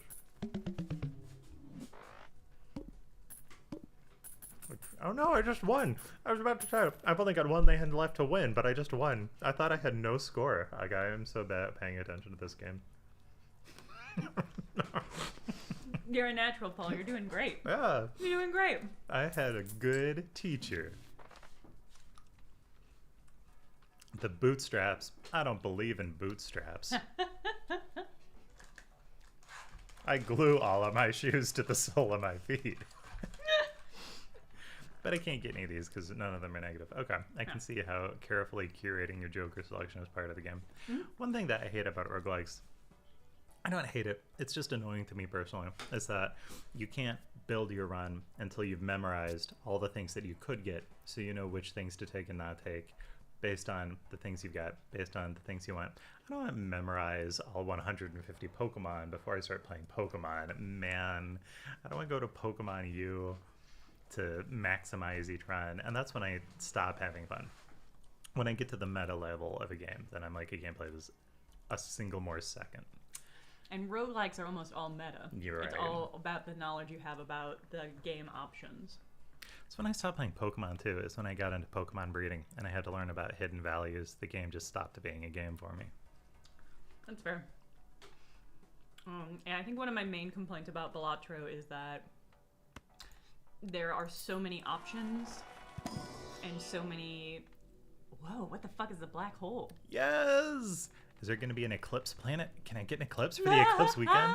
So spectral cards are another kind of card, Yeah. like planets or tarot, and they're much, much rarer. I must have used this before because it's discovered. Yeah. But that's a really good card. It literally Beautiful upgrades hand, every blah, blah, single blah. hand. I'm doing it, man. Black holes are one of my favorite planets. Jenna, have you ever thought about what happens inside a black hole? Not really. Really? Yeah, I totally do all the time, Paul. Okay. Tell me your thoughts first, though. There's no way to know. You motherfucker.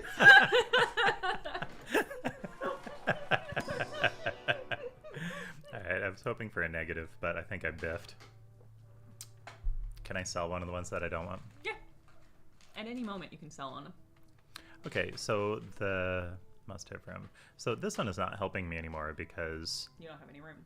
But if I had been thinking about it, and I wasn't, then I could have been trimming the ones that I didn't want, and it would have kept barfing new ones into it. Yeah. I think I'm okay with the ones I've got. Diamond, whatever. I'm not too worried about that. This one I like. I like the Supernova. Yeah, that's a good one. Golden Joker. Oh, this is where I was getting that money from. I really like that. Okay, I'll hold on to Goldie. Okay, so now this is the negative, and it gives me a +1, so it's not like taking up one. Good. Odd cards, odd rank. Reroll per shop. I don't like that. I don't like Chaos the Clown. Not discovered. What do you get when you discover something? Nothing. I mean, there might be something eventually, like if you've discovered 50 jokers or something, but... Played card with spade suit. Add 1 stone card to deck when blind is selected. Stone cards, 50 chips. Yeah, stone cards are useful if you have like a 4-card hand. So if you had like 2 pair, Gotcha. you could do 2 pair and a stone card, and that stone card will give you +50 chips. Very interesting. Played card with odd rank. I feel the best about this one. That's going to happen way more often. And that's it. Let's do one more round, everybody. The Manacle. You hear so much about the Manacle. No, I'm sorry. I hate jokes like that. I hate those jokes. They're such lazy cash-ins. The people who say them are never the people who should be saying them. You hear so much about the Manacle. Why don't you ever hear about the Womanicle? Okay. That was the joke I was going for. But I balked. But then I had to. I don't feel good about that.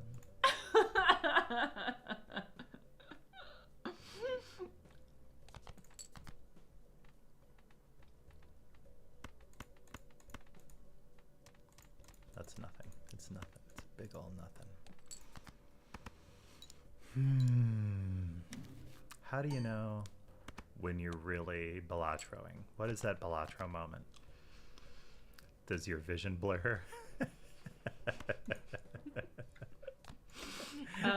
Do sparkles start appearing around your monitor when you're getting into a high score that's so high that it doesn't exist in reality? There's a real answer, and I'm struggling because I want to give you the real answer. But your joke question was so jokily framed. The answer is that if a hand has enough points that you'll get the whole blind, like it's higher than the blind, these will start lighting on fire. They'll look like they're burning. Whoa! That's fun. And that's the moment. Okay. That's when you know you're Balatroing. Okay, I didn't even know that there was a moment. So my joke answer became real, which is always a frightening moment.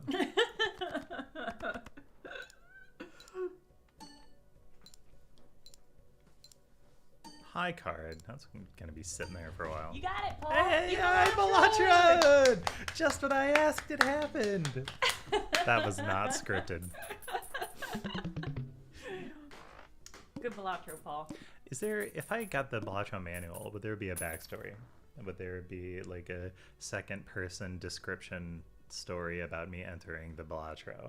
And I walk through a doorway with a joker over the top, If I keep going, you may eventually start nodding. Okay, yeah, keep going then. And I look at the Joker, and I think somebody's watching me, but when I look, it's just the Joker, and then I walk into the Balatro room, and there's a stack of cards. No, nothing like that. Okay, that's Oh, is that the end? Really... Yeah, that's it. Yes.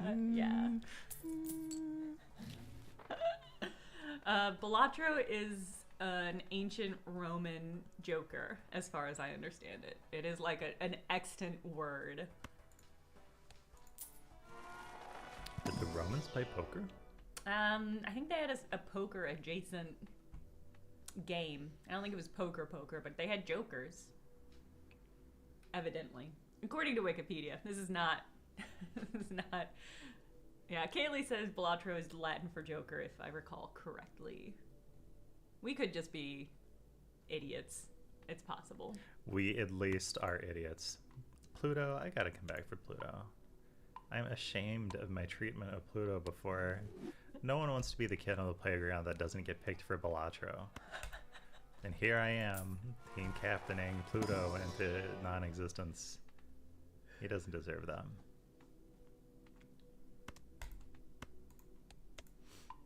Neptune. I didn't even read that. I just wanted to click on it.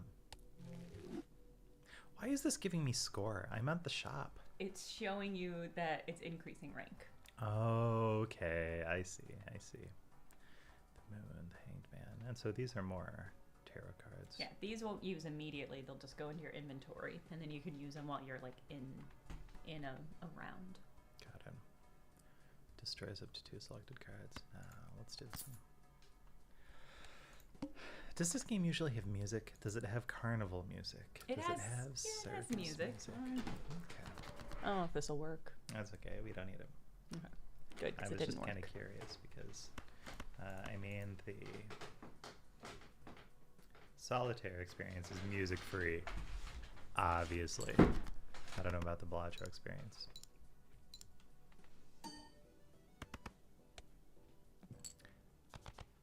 What Roman figure do you think was pulled into a parallel realm where he was forced to play Balatro? What ancient Roman? Latin? Well, Balatro is an ancient Latin joker, right? So Sure. it must have been like Caesar. Do you think that's where he learned his charisma? Is by becoming Balatro champion? Okay, yeah, maybe. You're saying that you think he won Rome in a really dicey hand of cards. I think that before he crossed the Rubicon, he was pulled into a parallel universe. This is my alt universe manga about Balatro, spin-off manga that I'm creating in my brain right now. Okay. Oh, it's pretty convincing.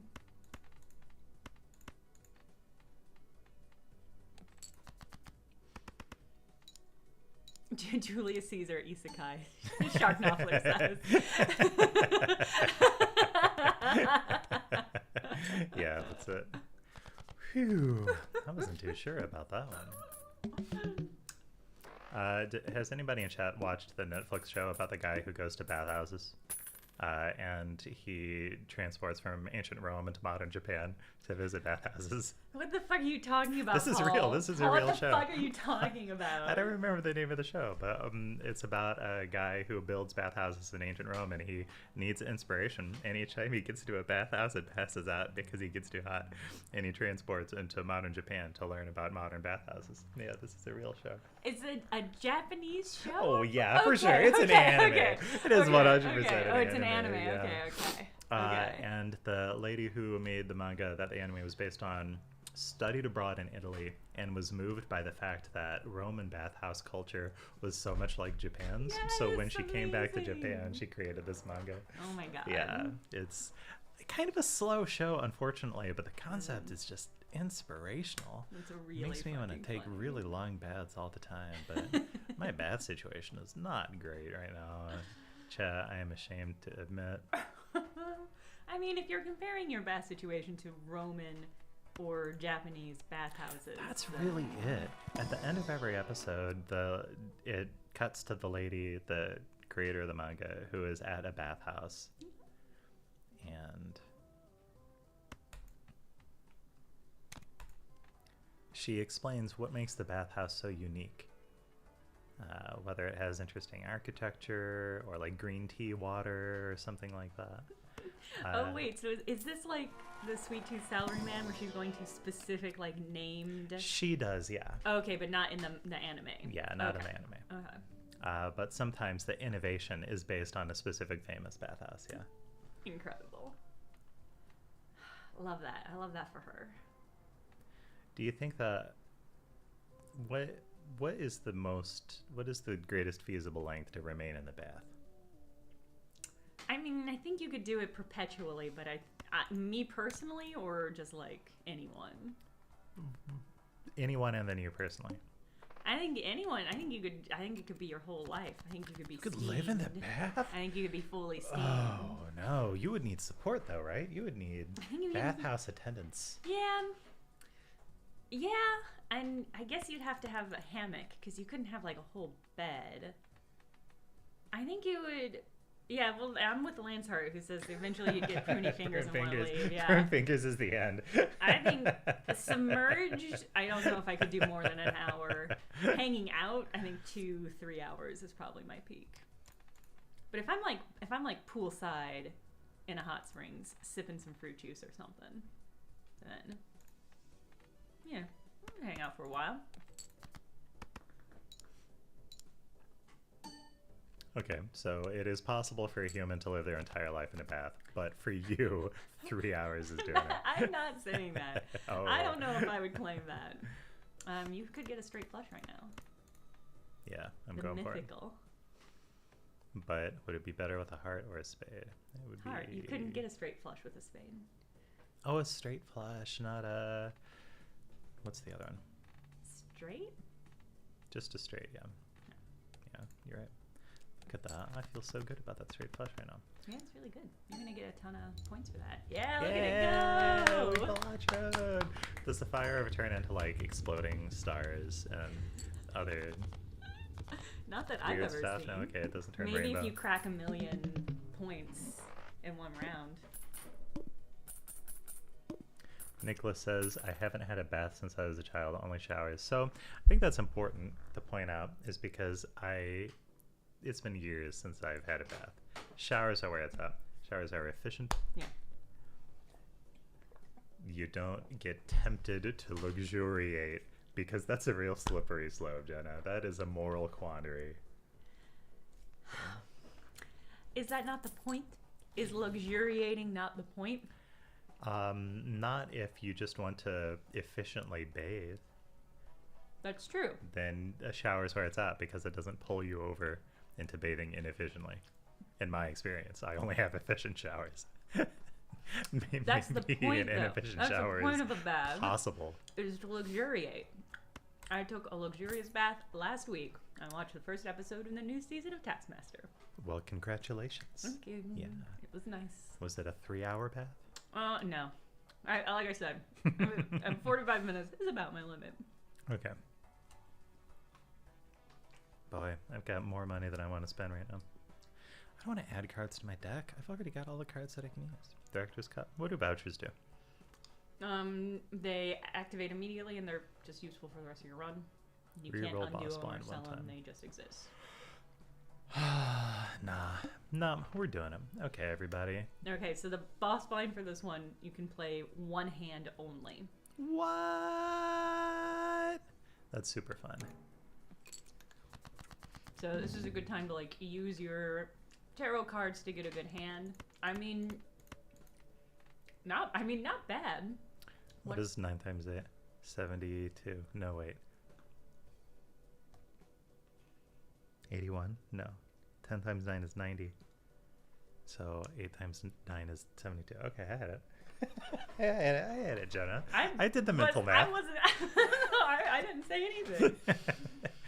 720. Boy, that's nothing. That's a big old sack of nothing. What tarot cards do you have? What does The moon converts 3 cards to clubs, so that could be help if I wanted a flush.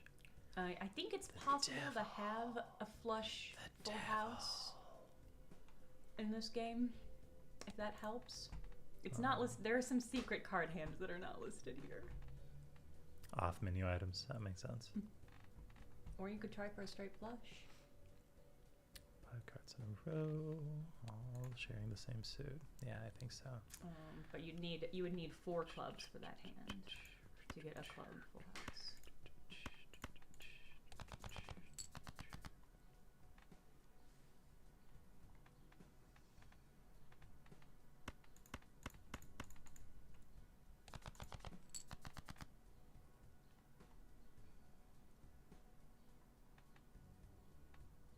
Things are dicey. Things are getting dicey. What does that do? 1 in 5 chance for plus 20 multi. Yeah, so it and the red seal makes it re-trigger twice. So it'll trigger one time, you'll get 6 chips, and it'll do the probability for the 2 things on it, and then it'll do it again. So you'll get 6 more chips, and it'll re-trigger the probability again.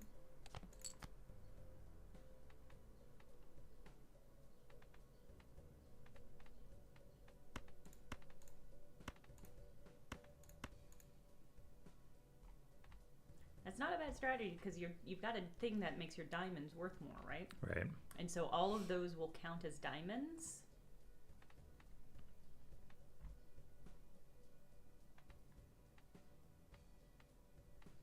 I don't know if it'll be enough, but... Really, really good question. I don't know if I can try for anything better with what I've got left, though. So each diamond gives you plus 4 molt, and you've got 5 of them, so it'll give you plus 20. So it'll be 65 times 20, which I still don't think is going to be enough. I don't think so. This is genuinely like the hardest. The needle? Yeah, the needle is like the hardest one. Yeah, that's tricky. Yeah. Let's see what happens.